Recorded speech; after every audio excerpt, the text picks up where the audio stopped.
बंधन अवश्य निर्मित होता है, किंतु कार्य का बंधन निर्मित नहीं होता पार्थ। तुम्हें कर्म और कार्य के बीच क्या भेद है, ये जानना आवश्यक है। सभी कर्म कार्य, किंतु सभी कार्य कर्म नहीं। कर्म उस कार्य को कहते हैं जिसके साथ फल की आशा जुड़ी। मनुष्य जब भी सुख की, संपत्ति, प्रशंसा की आशा रखकर कोई कार्य करता है तो वो उस कार्य के फल से बंध जाता है। जब किसी कर्म को फल की आशा से किया जाए तो उसे सकाम कर्म योग कहते हैं, और जब किसी कर्म को बिना किसी फल की आशा से किया जाए तो उसे निष्काम कर्म योग कहते हैं। इसी कारण से उसे बार बार जन्म लेना पड़ता है। वास्तव में मनुष्य को कोई कर्म नहीं बांधता, उस कर्म से जुड़ी आशाएं उसे बांधती।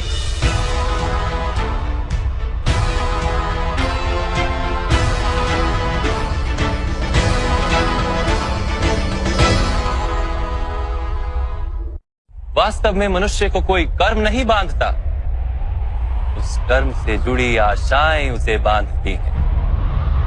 वो कैसे माधव? यदि इस युद्ध में तुम्हें विजय होने की आशा है तो पराजित होने पर तुम्हें भीषण दुख होगा, और वो दुख तुमसे कोई अन्य कार्य करवाएगा जिसके लिए तुम्हें दूसरा जन्म लेना पड़ेगा। और यदि तुम विजयी हुए तो तुम्हारा अहंकार बढ़ेगा, और वो अहंकार तुम्हें विश्व विजय के लिए प्रेरित करेगा, तुमसे हत्याएं करवाएगा, और उसका पाप तुम्हें बांधेगा। विचार करो, यदि तुम्हें इस युद्ध में ना विजय का मोह और ना पराजय का भय, तो इस युद्ध के अंत में तुम्हें सुख प्राप्त होगा या दुख प्राप्त होगा? ना सुख माधव, ना ही दुख। अर्थात तुम्हारा सुख, दुख, हताशा, निराशा, अहंकार युद्ध के कारण नहीं है। युद्ध के साथ तुमने जो आशाएं बांधी हुई हैं, उसके कारण है। क्या ये सत्य नहीं है पार्थ?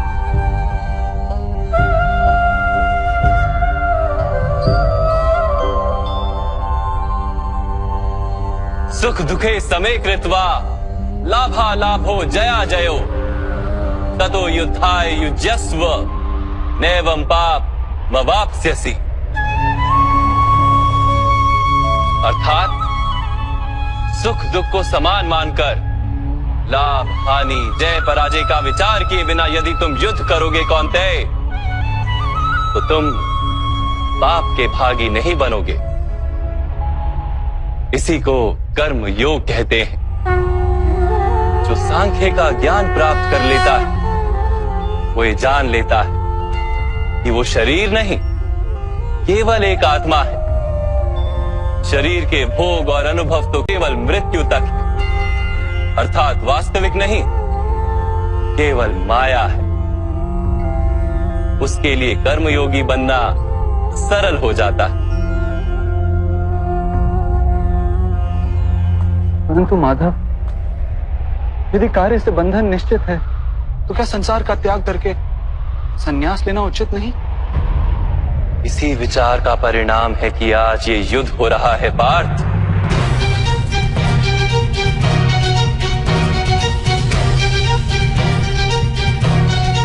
विचार करो, जब सत्व गुण से भरे धर्म को जानने वाले लोग कर्मों का त्याग करते हैं, तब अधर्म से भरे लोग भी संसार को चलाते हैं।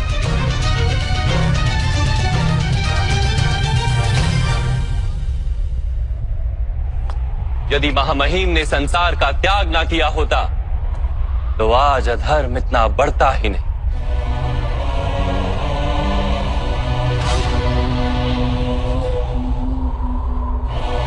और तुम्हारे पिता ने यदि संन्यास ना लिया होता तो आज भ्राता युधिष्ठिर सुख से राज कर रहे होते।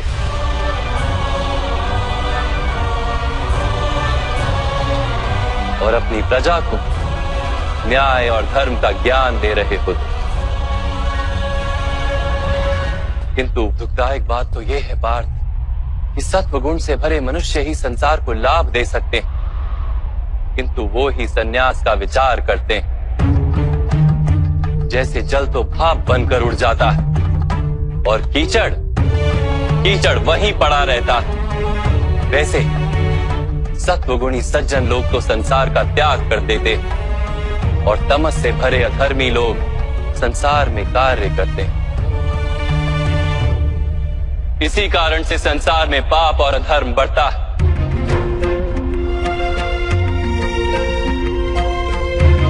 किंतु कर्मयोग इस विचित्र स्थिति से सारे संसार का रक्षण करता है। कर्मयोगी फल की आशा का त्याग करता है, किंतु कर्मों का त्याग नहीं करता।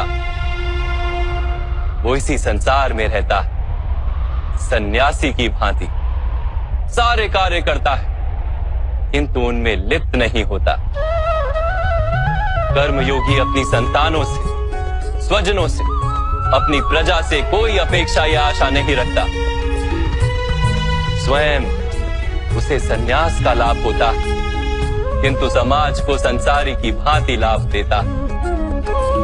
मनुष्य अपनी संतानों के सुख के लिए श्रम करता है माधव। अपनी संतान से सुख की अपेक्षा कैसे न रखे? मनुष्य अपनी संतानों के लिए जो भी करता है वो व्यापार है या प्रेम पार? प्रेम माधव। तो फिर अपने कार्यों के प्रति फल की इच्छा क्यों पार? भविष्य का लाभ तो व्यापार में देखा जाता है, प्रेम में नहीं। जो मनुष्य अपनी संतानों का चरित्र निर्माण उचित रूप से करता है, संतानों को प्रेम और धर्म के संस्कार देता है, उसकी संतानें भी मनुष्य को प्रेम और सुरक्षा अवश्य देती। संतानों के कर्म, स्वजनों के व्यवहार उनके कर्म है पार, और जब उनके कर्मों पर हमारा कोई अधिकार नहीं होता तो उनसे आशाएं और अपेक्षाएं रखने का क्या प्रयोजन? यदि गहन विचार करोगे पार्थ तो शीघ्र ही ये जान लोगे कि जीवन में ऐसा कोई कार्य नहीं है जिसके साथ आशाएं और अपेक्षाएं जोड़ना अनिवार्य हो। जब सृष्टि ही परमात्मा है और मनुष्य स्वयं परमात्मा का अंश है तो सारे कार्य परमात्मा ही करते हैं, मनुष्य स्वयं कुछ नहीं करता। यही कर्मयोग का मूल सिद्धांत है पार्थ।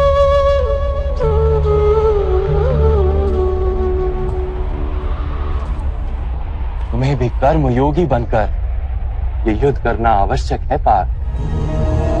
त्रिगुणिया विश्या वेदा निस्त्रे गुण्यो भवार्जुना निर्द्वंद्वो नित्यस्तत्वस्थो निर्योग क्षेम आत्मवान। 3 गुणों का त्याग करके निर्गुण बन जाओ पार्थ, इस द्वंद्व से मुक्त हो जाओ। सदा सत्व अर्थात परमात्मा में बुद्धि लगाकर कर्तव्य का वहन करते रहो। कुछ प्राप्त करने की इच्छा और कुछ प्राप्त किए हुए का रक्षण करने का विचार त्याग दो पार्थ, और अपनी आत्मा को स्वतंत्र कर।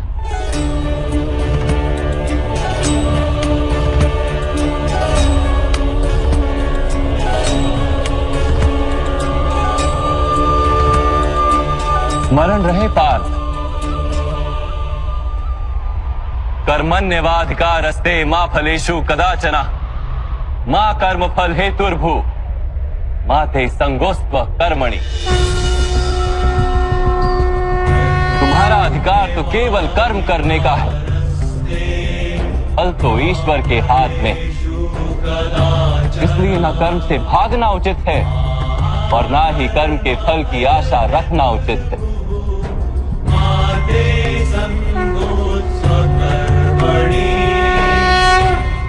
जो फल का त्याग कर दे परंतु कर्म का त्याग ना करे, ऐसे कर्मयोगी को कैसे जाना जा सकता है माधव? विश्या विनिवर्तन्ते निराहारस्य देहिनः रसवर्जम रसोप्यस्य परम दृष्टवा निवर्तते। सुनो पार्थ, जो स्वाद से छूटने के लिए भोजन का ही त्याग कर देता है, वास्तव में उसके मन से स्वाद की लालसा कभी जाती ही नहीं। उसे दोहरी हानि होती। एक तो वो निर्बल हो जाता है, जिसके कारण परमात्मा को प्राप्त करने का जो प्रयत्न अनिवार्य है उसे वो नहीं कर पाता, और दूसरा, सदा ही उसका मन स्वाद की लालसा से भरा रहता है। इसलिए भोजन का त्याग करने से उत्तम है स्वाद की लालसा का ही त्याग कर दिया जाए। कर्मयोगी अपने मन की सारी लालसाओं को खींच लेता है, जीवन को कर्तव्य मानकर कार्य अवश्य करता है, किंतु उन कार्यों से जुड़ता नहीं। और पाप, जो व्यक्ति अपने कार्यों से आशाएं और इच्छा नहीं रखता, उसी के कार्य पूर्ण होते हैं। एक असफलता से दुखी होकर जिसका मन डोलता नहीं, एक सत्ता से आनंदित होकर जो स्वयं को सर्वश्रेष्ठ नहीं मानता, ऐसे ही व्यक्ति को कर्म योगी कहते हैं। और ऐसा व्यक्ति जीवन में बार बार सफल होता है।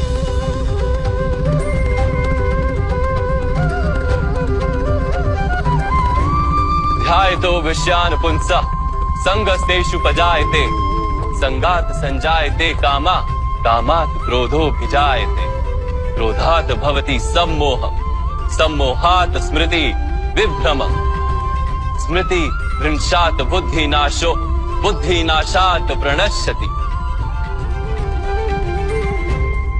फल की आशा से कामना प्रकट होती है, और कामना का तो स्वभाव है असंतुष्ट रहना।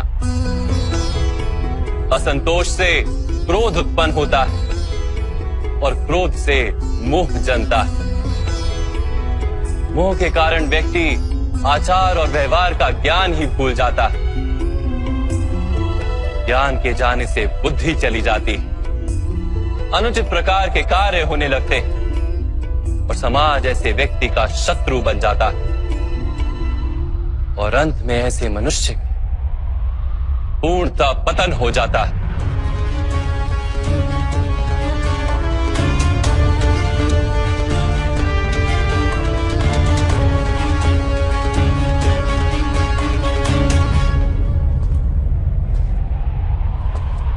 जैसे भ्राता दुर्योधन, उनके सेनापति महामहिम उनके ही शत्रु हैं, और तुम्हें विजय का आशीर्वाद दिया।